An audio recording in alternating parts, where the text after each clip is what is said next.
Bienvenue dans cette nouvelle émission d'Astro Vidéo en direct de mon cabinet de Saint-Maur.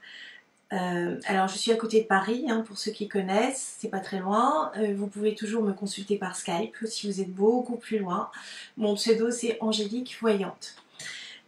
On va parler de ces aspects astrologiques marquants du 2 février 2016. Nous sommes le 2/16. Alors, ça ne change pas fondamentalement des aspects astrologiques d'hier, mais on va rajouter un petit plus. La Lune est toujours dans le signe du Scorpion, mais elle est en train de partir et d'aller rejoindre le signe du Sagittaire. Pour l'instant, elle est encore dans le signe du Scorpion. Et puis on a Mars, Mars qui est en Scorpion. Mars, c'est le guerrier, Mars, c'est le maître du Bélier. Donc on va parler essentiellement du Bélier et de Mars. Mars dans le signe du Scorpion est en très très bel aspect avec une triple conjonction qui se rapproche et qui se resserre de plus en plus.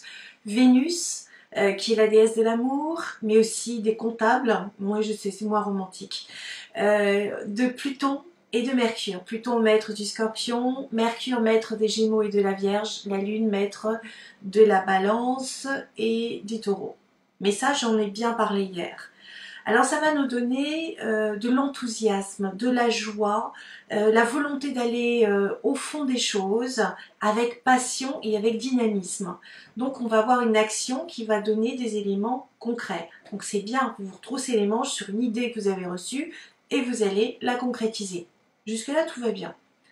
Mars est en très très bel aspect puisqu'il est dans le signe du Scorpion avec le signe du Poisson. Et ça c'est naturel. Sauf que dans le signe du Poisson, on a Cérès qui est un planétoïde dans l'esprit du signe de la Vierge qui vient d'arriver dans le signe du Poisson, ça c'est chouette. On a Neptune qui est le maître du Poisson qui est dans son domicile, donc qui va rayonner pleinement. Juste à côté, on a le sentiment de joie qu'on appelle aussi la part de fortune qui va inspirer, donner aussi beaucoup de gaieté et une impulsion, j'allais dire un peu romantique, puisque Neptune, ça peut être l'amour inconditionnel, mais c'est aussi le grand amour. C'est pas un amour forcément physique, mais là, il est en bon aspect avec Mars, qui représente quand même l'amant.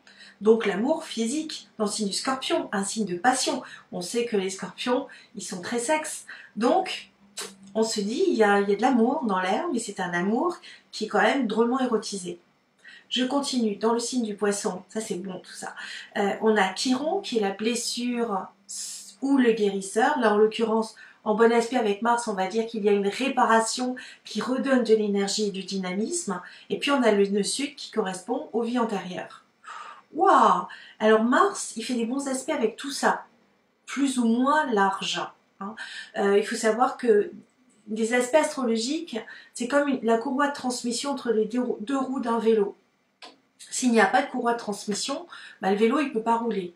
Donc quel va être le type de courroie de transmission? Et là, c'est fabuleux, c'est un très très bel aspect. Donc on va avoir un aspect très resserré pour certains points planétaires, comme par exemple Chiron, mais on va avoir des points beaucoup plus larges, comme par exemple pour Cérès, puisque Cérès est tout début. Mais ça c'est très technique. Ça veut dire quoi? Ça veut dire qu'il y a de la joie de vivre, ça veut dire qu'il y a de l'amour, il y a de l'érotisme, et puis il y a le retour du passé. C'est aussi les familles d'âmes qui se regroupent entre elles. Ça peut être aussi le retour d'un amour de vie antérieure. Ça peut être aussi des retrouvailles. On retrouve quelqu'un qu'on n'avait pas vu depuis longtemps. Et ça va nous donner des indices de forte passion, puisque le signe du Poisson est en bon aspect avec le signe du Capricorne, où se trouve justement Vénus, la déesse de l'amour, Pluton, la passion, Mercure, la communication. Là, on va se dire qu'il y a quelque chose de très fort, de très marquant. Ça peut jouer sur le domaine de l'amour, de l'affectif, des projets. Tout dépend de votre signe. Donc, vous pouvez faire le point. Et il y a des domaines dans lesquels, par exemple, il faut savoir qu'il y a des domaines de vie qui sont liés à chaque maison astrologique. Et pour connaître la maison astrologique, il faut connaître l'ascendant, c'est-à-dire l'heure où vous êtes né. Et donc, ça permet de positionner l'ascendant à ce moment-là.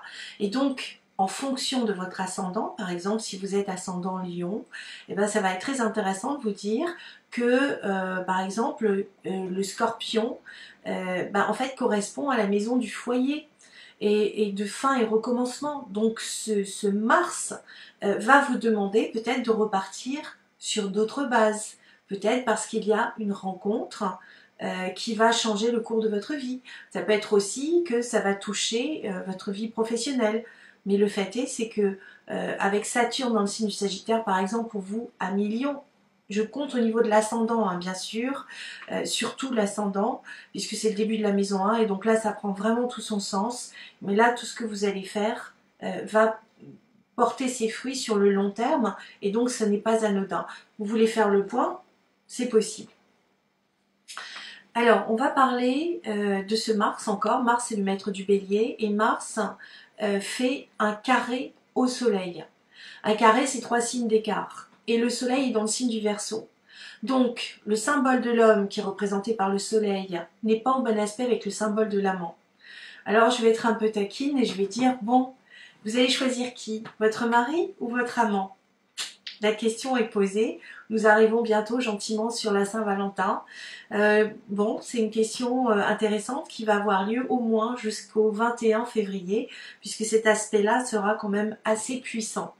Donc, le soleil étant le symbole du lion, on sait que par exemple Mars dans le signe du Scorpion par rapport au signe du lion, c'est un exemple, hein, dit que il y a un nouveau départ puisque on part sur une autre direction. C'est comme ça, c'est indiqué astrologiquement. Ça veut dire aussi que le côté visionnaire que peut avoir le soleil, puisqu'il est dans le signe du Verseau, ne correspond pas à quelque chose d'investigation, puisque Pluton, c'est quand même celui qui va au fond des choses, hein, Pluton, maître du Scorpion. Donc, vous ne pouvez pas vous précipiter, vous êtes obligé de mesurer profondément les choses, c'est vraiment essentiel. Je vais continuer sur Mars, Mars qui est le maître du Bélier, donc je vais passer au signe du Bélier. Qu'est-ce que j'ai dans le signe du Bélier? J'ai Uranus.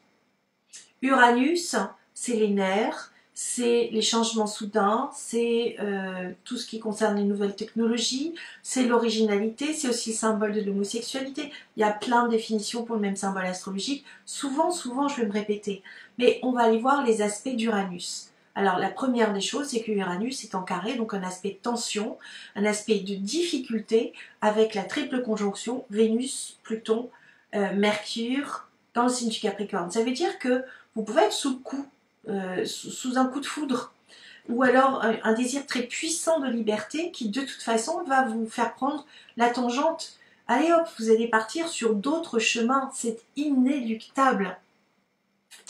Alors que fait Uranus? Parce que du coup, Uranus secoue pas mal. Il fait un très bel aspect avec Chiron. Alors ça, c'est magnifique, ça veut dire qu'il y a une réparation soudaine, profonde, puisque Chiron est dans le signe du Poisson.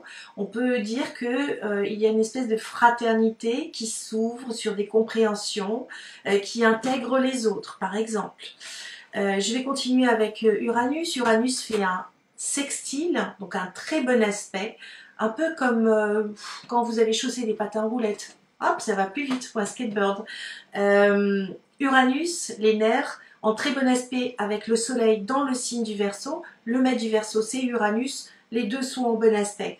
Ça veut dire qu'au niveau de votre tête, vous allez avoir des compréhensions un peu visionnaires qui vont vous permettre de réfléchir un peu en avance, ou en tout cas de manière très rapide, de façon intelligente, et vous allez trouver des solutions un peu différentes pour vous sortir des clous. Ça va être intéressant. Ensuite, que fait Uranus? Uranus fait un trigone, on n'allait pas rater ça, hein, les amis. Ça fait un trigone avec Saturne.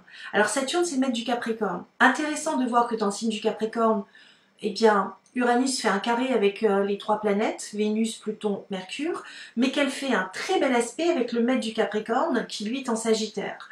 Donc ça veut dire que vous allez poser des bases qui seront pérennes pour la suite. Ce n'est pas anodin, tous les changements que vous allez vivre, ces pulsions, ces envies de changement, ces passions, peu importe que ce soit amoureux, que ce soit amical, que ce soit professionnel, que ce soit des projets professionnels, évidemment ça dépend de chacun et puis on est tous tellement différents, ça va forcément tomber sur un domaine précis chez vous.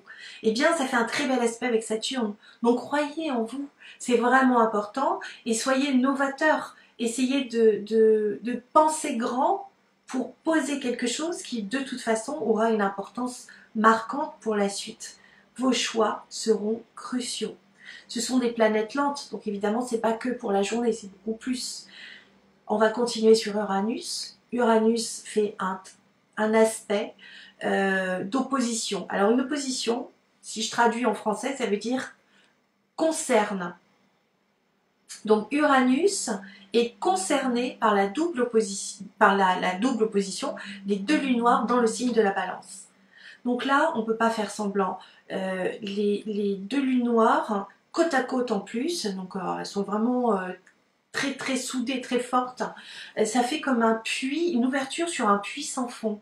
Ça va vous montrer vos manques à l'intérieur de vous et c'est comme si vous vous retrouviez face à quelque chose qui est lié au passé, là encore une fois, et ce sera sans appel. C'est comment je reprends ma liberté, comment une situation que je peux recevoir comme aliénante m'oblige à la regarder en face et à prendre une décision.